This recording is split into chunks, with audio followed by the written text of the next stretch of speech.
اہم خبر دیں اسلام آباد قائد اعظم یونیورسٹی سے تیندوے کی موجودگی کی اطلاع سامنے آئی۔ ذرائع کے مطابق اسلام آباد وائلڈ لائف مینجمنٹ بورڈ کو طلب کر لیا گیا ہے۔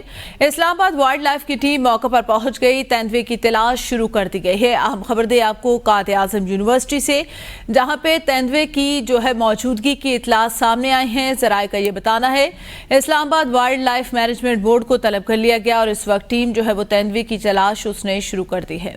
عام خبر دیں اسلام آباد سے قائد اعظم یونیورسٹی میں تیندوے کی موجودگی کی اطلاعات سامنے آئی ہیں۔ اسلام آباد وائلڈ لائف مینجمنٹ بورڈ کو طلب کر لیا گیا۔ ندیم چودھری ہمارے ساتھ موجود ہے۔ جی ندیم، آگاہ کیجیے گا۔ جی بالکل، تمام طلباء کو بھی آگاہ کر دیا گیا، جو ہاسٹلز میں جتنے اسٹوڈنٹ رہ رہے ہیں ان کو بھی آگاہ کر دیا گیا وہ باہر نہ نکلیں، اور یونیورسٹی انتظامیہ نے وائلڈ لائف جو انتظامیہ ان کو طلب کر لیا اور بورڈ کے اراکین آ گئے ہیں، اور وہ تمام جنگل اور بلڈنگ کی تلاشی جاری ہے وہاں پہ، اور تیندوے کو تلاش کیا جا رہا ہے۔ جی صحیح، تیندوے کو تلاش کیا جا رہا ہے۔ بہت